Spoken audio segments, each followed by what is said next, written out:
Are you done talking?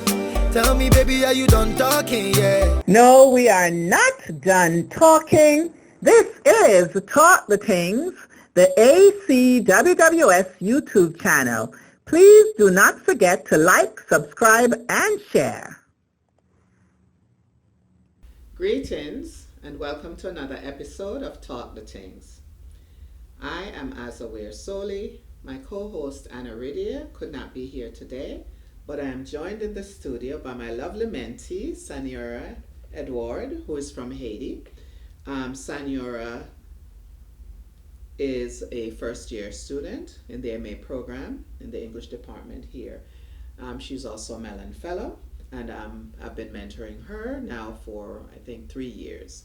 And so she will also be joining myself and Anna on a fairly regular basis on this program. So, Senora, welcome to Talk the Tings. Thank you for having me. It's a pleasure. Today we're going to be joined by Professor Giselle Anatol, who is going to be talking to us about Paul Marshall, one of our iconic Caribbean writers who passed away recently, about, I think it was in August, within weeks of Toni Morrison, actually. They died within weeks of each other.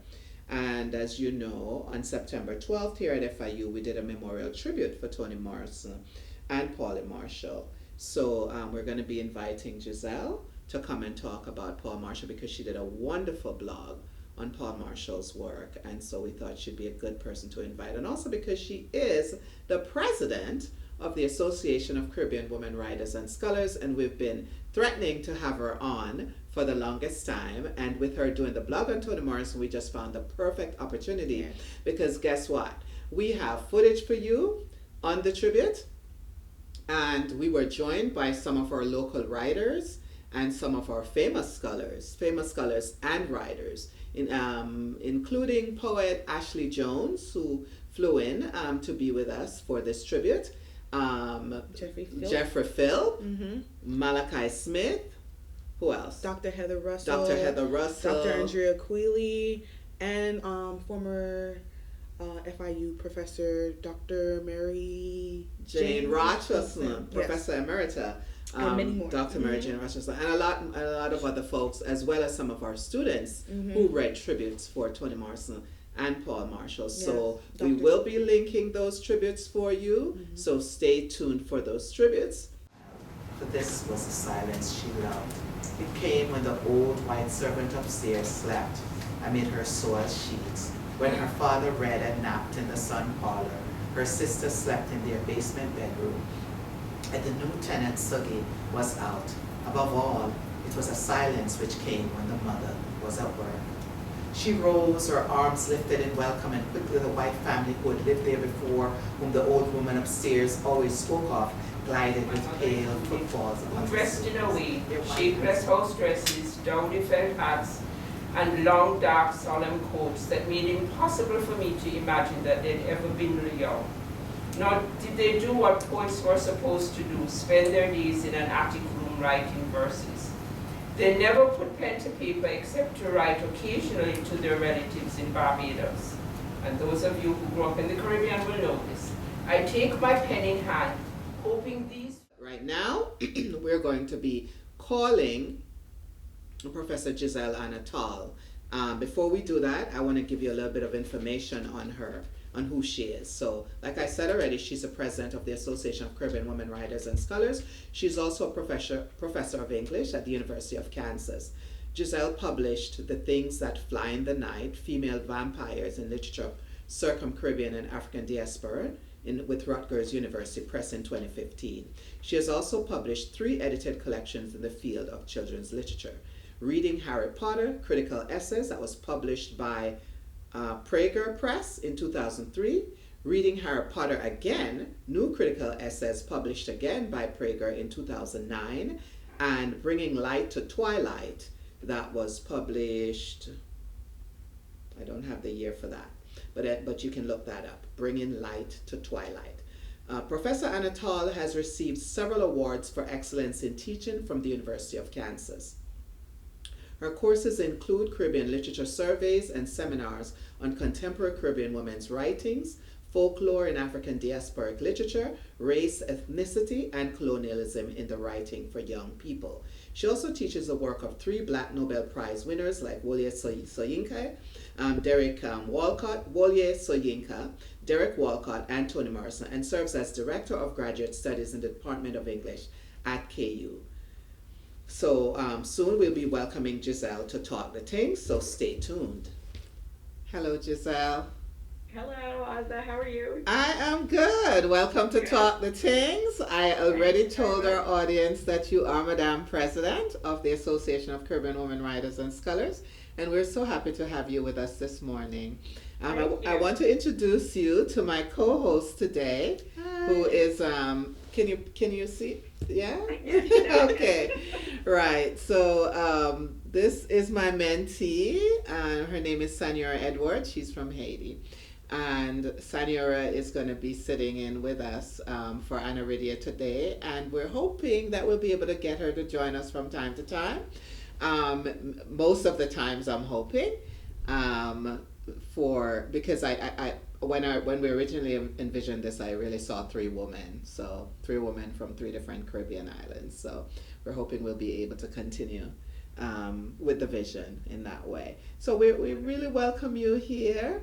And yeah, we saw your blog. We read your blog on Paul Marshall, and we were so excited about it because we had actually planned a tribute to honor Marshall, a memorial tribute for Marshall and Morrison earlier in the semester, like at the very beginning of the semester. So your blog kind of came right on time because the students were able to read the blog and see get some information on Marshall, because they tended to have a lot more information on Morrison than on Marshall.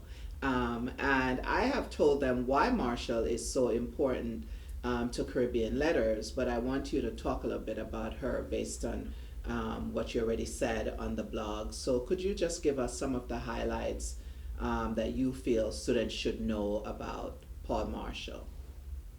Sure. I think, in the blog I spoke about how influential Marshall was to me personally as a young woman growing up in the New York area. I was born in New York, even though I'm located in the Midwest now. But I was born in New York to Trinidadian parents.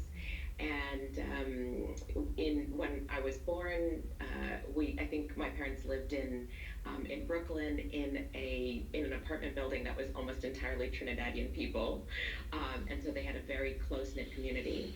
But as tends to happen, as they started to get more established, they moved out to New Jersey, and we lived in a predominantly white neighborhood.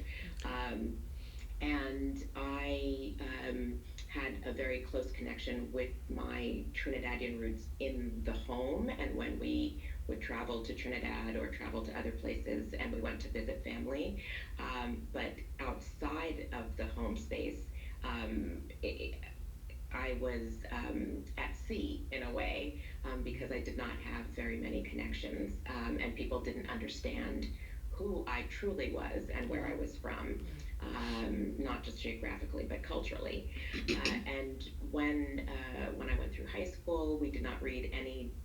At that time, it was identified as a very good public high school, but we didn't read any texts in our English class that were by any authors of color, by any women.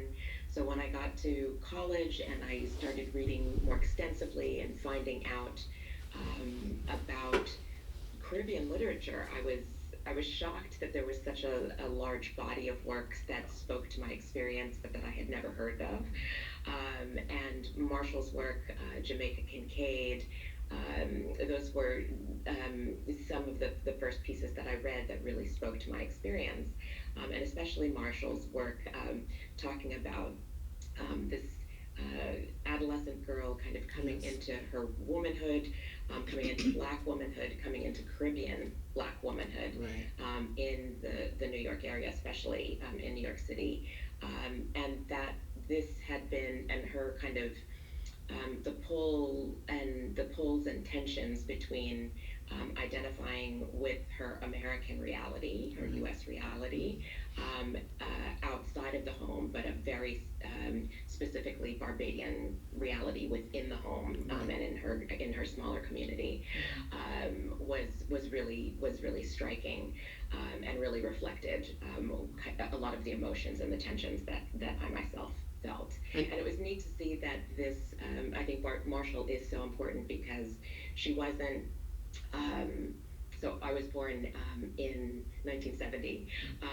and so growing up in the 70s and the 80s, Marshall was talking about this experience from the post World War II era, right? And so it was neat to see this kind of stretch back a generation, and see this long connection of Caribbean American women and their experiences. Yes. It kind of connected us as well to the Harlem Renaissance figures like Claude McKay and Marcus Garvey and so on, right? Like that connection. Then, yes. Marshall came to Lawrence, Kansas for the celebration of, we had a Langston Hughes celebration, and she came to speak because she had been mentored by Langston Hughes. Oh, okay. And so that was wonderful to hear her memories of Langston Hughes, Wonderful. And how they traveled together. And, she described him as such a gentleman and such a kind of warm, kind, nurturing figure in her life, as an artist, but also just as a person. And so, yes. That's incredible. A lot of times you meet these folks that you have on a pedestal, and it's so disappointing because they're not nice human beings. So it's lovely to hear that, because I have always had a crush on Langston Hughes. I know he liked guys, but I've always had a crush on him. So it's nice to hear that he was nice.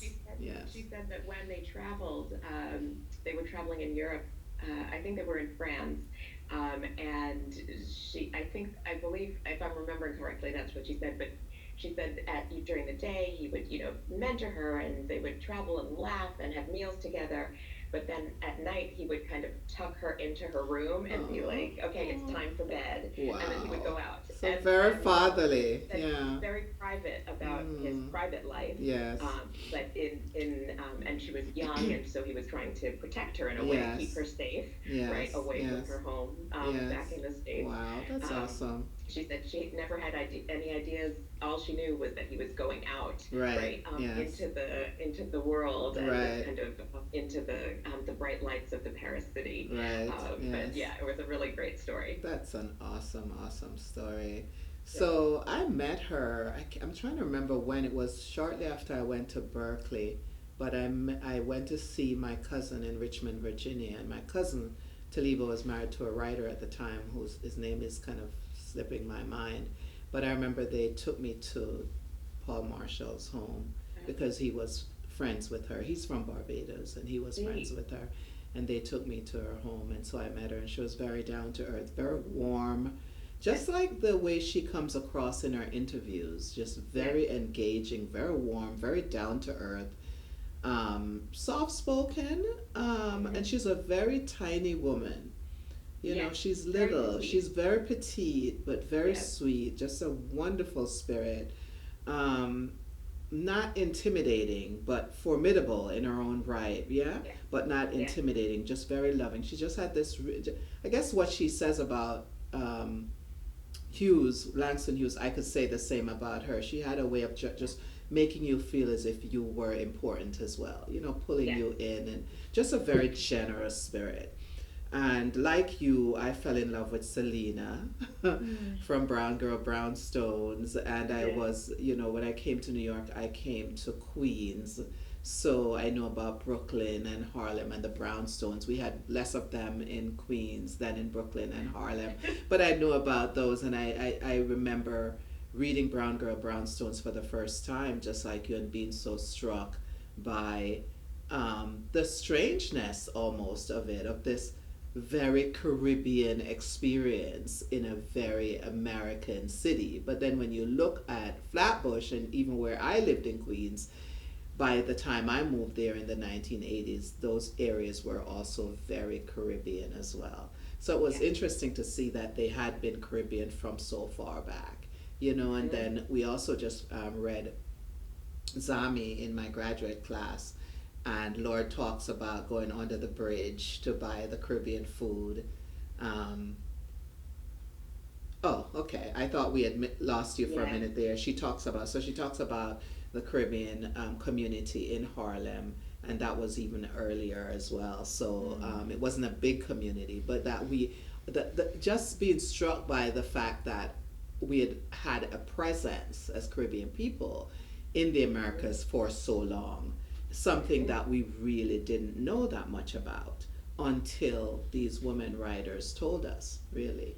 You know, I mean, I found out about Chicago being founded by John Baptiste, like recently, like I would say within the last 10 years. You know, so there's a lot of information that we don't know about our presence and how much we have contributed to building America. But I want to let my mentee in, because I know she has a question for you about Brown Girl Brownstones. Hi. Hello, how are you? I'm doing well. I'm happy to be able to speak to you today. So, thank you. I'm a first-year grad student here at FIU, and I'm taking a Lord Morrison class with Professor Weir-Soley. So, great pleasure, right? And I noticed from your blog post and also from your work, I going home, the mothers and motherlands and Par Marshall's Brown Girls, Brown Stones, that Lord also has this sort of complex mother-daughter relationship with her own mother, and she's also from New York, as Paul Marshall is. So I wanted to ask you, why do you think, from your research and work, these sort of complicated mother-daughter relationships are so reoccurring in the literature? And then also from your blog post, you talked about your own relationship with your mother and having given her the book as sort of like a point of entry into the conversation about Paul Marshall's work. And so I wanted to ask you also if your own mother-daughter relationship comes into your own writing, or if you've written about your personal relationships with your mom. Sure. All right. Yeah, I'm thinking of so many different things and of different possibilities of places to go with that question. So thank you for asking that question. I think, yes. So I was really struck and fascinated by all of these really complicated relationships between mothers and daughters in Caribbean literature when I was reading as well. And Lawrence Sammy, A New Spelling of My Name, that was another book that really that struck me deep. Also because it reflected yet another reality, that of being lesbian, right, and or being queer in the Caribbean. And growing up, I had heard, and I think heard so much about homophobia in the Caribbean landscape, and that ideas like, oh no, to be not to be heterosexual that's like a European import, or that came from white contact, all of these different things, but for Lord to kind of root it so clearly in her relationship with her mother and her relationship to Carriacou and to Caribbean women was really important for me as someone who was coming to terms with her own sexuality. So that was a hugely important book for me as well. I think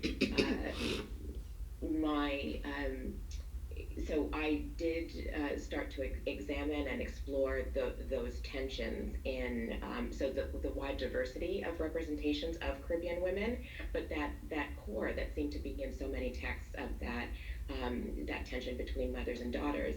And the way I started to reflect on it was that it really could be read metaphorically in some ways, because we have this phrase of the motherland, and this idea of that we are always connected to our motherland, but we also have this notion in the Caribbean, because of the colonial history, of the mother country, right? This country that was supposed to be kind of nurturing and taking care of us, but really was not, right? Really bad mothers. Was very brutal in its relationships with the people, and instilled many harmful ideas about kind of self-loathing and self-hatred in terms of racism and inferior status, the Caribbean compared to Europe. And so I think that two things. So a lot of the authors are kind of contesting they're representing that fraught relationship with the mother country, the Caribbean, and either France or England. I don't find it as much in literature of the Spanish-speaking Caribbean, but still sometimes there. But so contesting and kind of revealing the intricacies of that political situation, but also contesting the idea that you can just because you give birth to someone and you have a blood relation to someone, that the connection can stay whole and pure, right. So to speak, throughout all of life. Right. So the idea that we can always go back to our mothers will always be there, kind of waiting to care for us, means that mothers don't have any other role or identity besides as mothers, and that's a really constricting way to think of womanhood. So I think a lot of women writers were trying to kind of wrestle with that idea of moving outside of only being mothers, right? And being only fully realized as women if they were mothers, or not being able to kind of tap into other parts of their identity and other parts of their spirit. Right. Or like they couldn't be broken, or like they had to be perfect. Yeah. Right. You know, which is just impossible. Right. Yeah. Which is impossible too. Yes, it's too restrictive. And I was also really so with my own mother, when I was in graduate school, she told me that so she had migrated from Trinidad to the U.S. in the late 60s.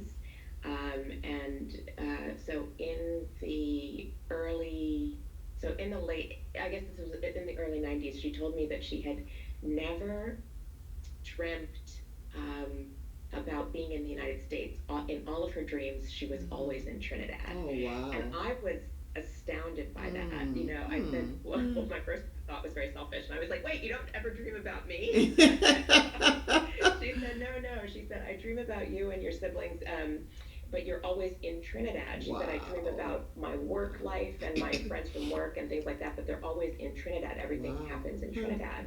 And that, again, that was part of my project too, wanting to explore that intensive sense of loss, of moving away from the Caribbean, but still identifying it so intensely as home, right, as a kind of lost home, but then for also seeing for characters like Selena, who recognizes that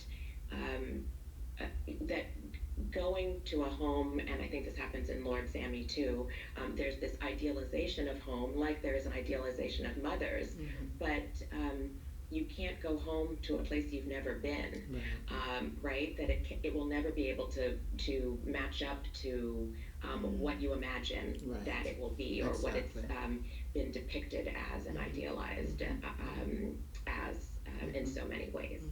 Wow, that is awesome. Really interesting. That's a really good answer. I have been thinking about the fact that you also do a lot of work on children's literature. I know you do work on Harry Potter. Yes. Yeah, and I wanted to ask if there is a connection actually between the mother-daughter, when thinking about the mother-daughter relationship and then continuing that into looking at children's literature. What exactly are you looking for when you're doing the critical work on children's literature? What connections are you trying to make, if any? Sure. Well, again, I'm thinking of two different things. So I recently read a book by Karen Callender called Hurricane Child, and I really strongly recommend it. It's set in the Virgin Islands, and it also takes up these themes of kind of broken ties or fraught ties between mothers and daughters, and also the kind of growing into adulthood, the growing into into oneself and the developing sexuality of this adolescent girl. So it fits in extremely well with the text that we've been talking about. So I'm looking there to see how now, 50 years later, we have texts that are still wrestling with a lot of these ideas. And so seeing how things have changed, but also how things remain the same.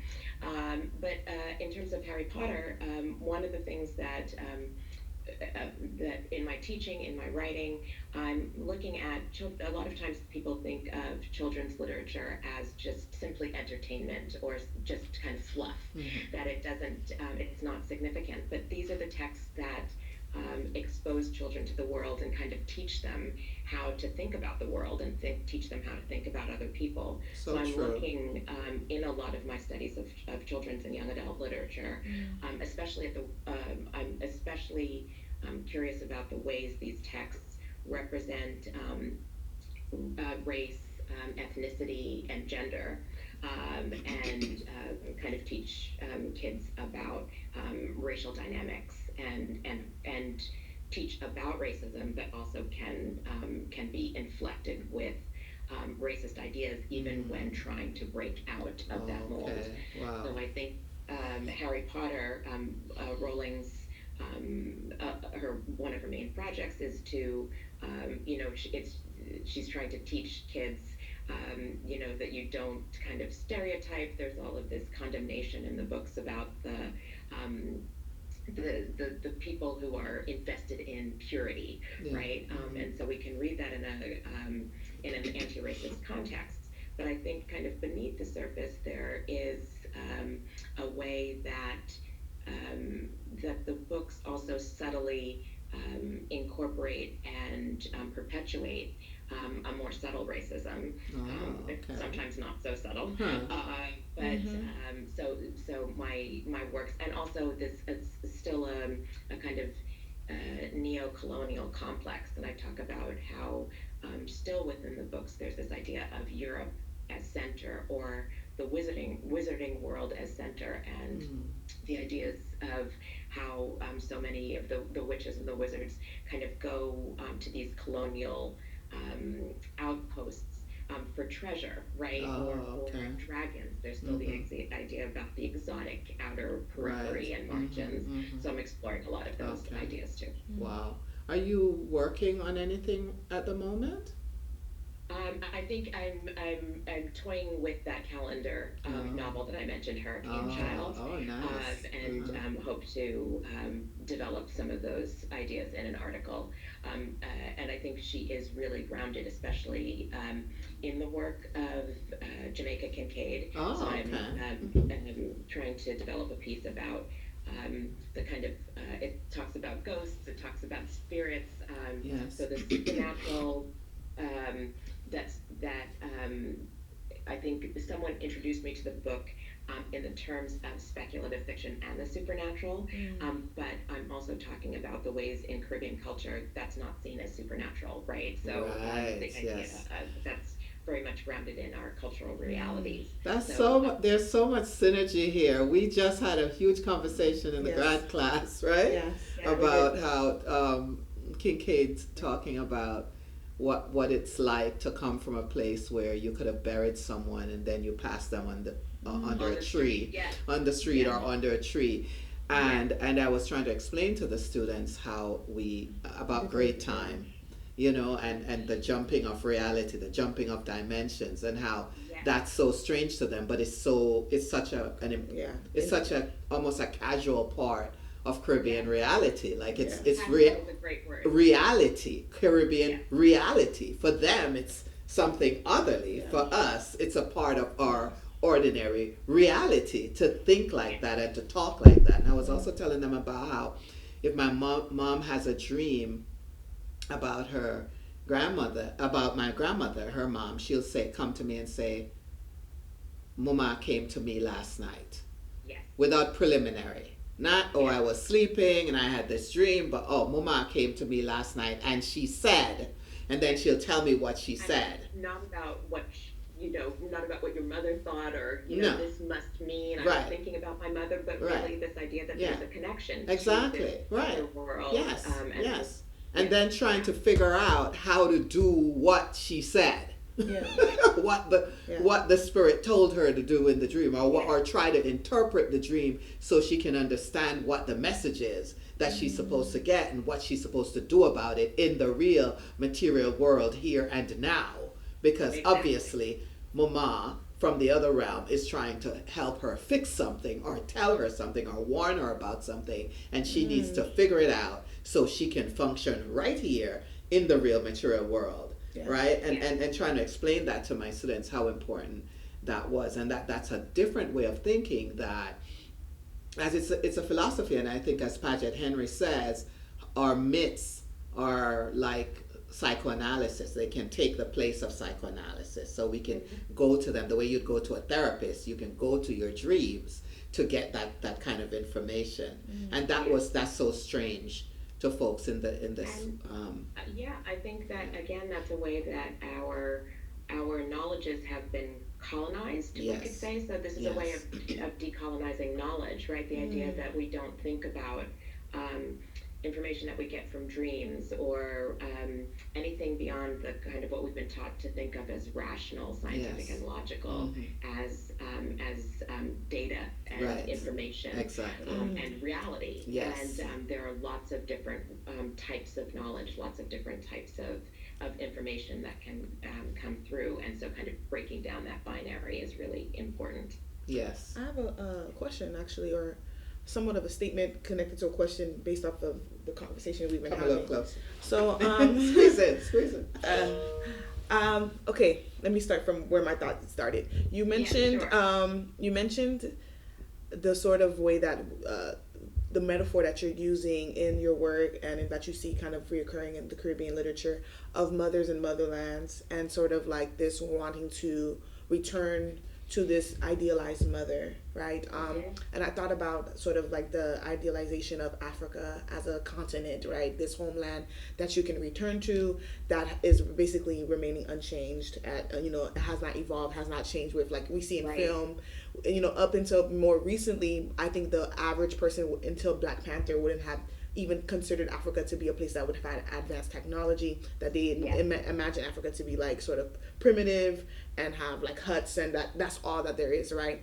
And so when you were talking about motherhood, that sort of idealization of Africa as stagnant and unchanging, and therefore allows it to be a place that you can always return to in memory, right? And so like with mothers, our mothers also for us, then the way our relationships become fraught, because we want our mothers to be unchanging, that we can always return to them, and that will always love us, because they never evolve out of just being the woman who is our mother, until we see that image corrupted or with passing of life, or there's different things like that.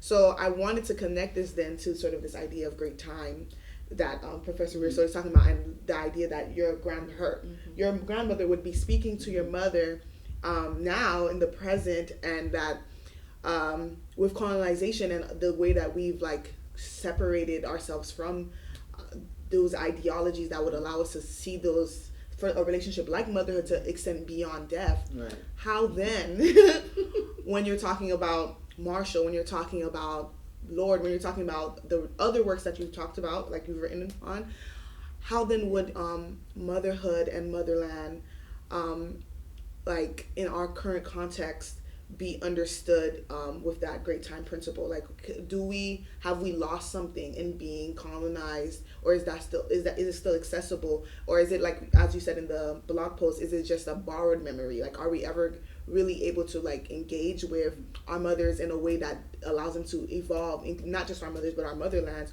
or has colonization sort of created this sort of like absence that only can be accessed through African philosophy? It's kind of is in my thought process still, so I hope you can understand what I'm asking. No, I think you're definitely introducing a lot of really great ideas. I talk about Mother Africa also, right, as one of those mothers that, again, people insist on staying frozen. And Maurice Condé is a great author for talking about that, right? Because she talks about that kind of connection between the Caribbean and Europe and Africa. And she says that she did go to Africa expecting to find her homeland, and then she's like, it was a different religion, it was a different language. She said it was a different culture. She said all of these things I expected to like be in the bosom of my mother, and that was fictional, you know.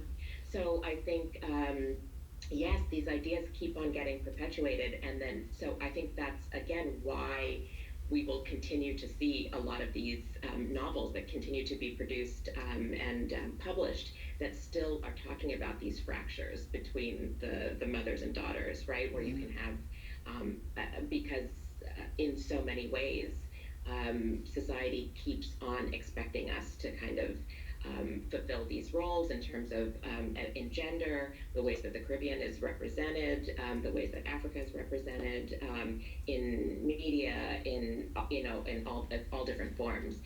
We have to keep fighting against a lot of those frozen images and stereotypes in order to get people to see more realistic, whole, full pictures and have more.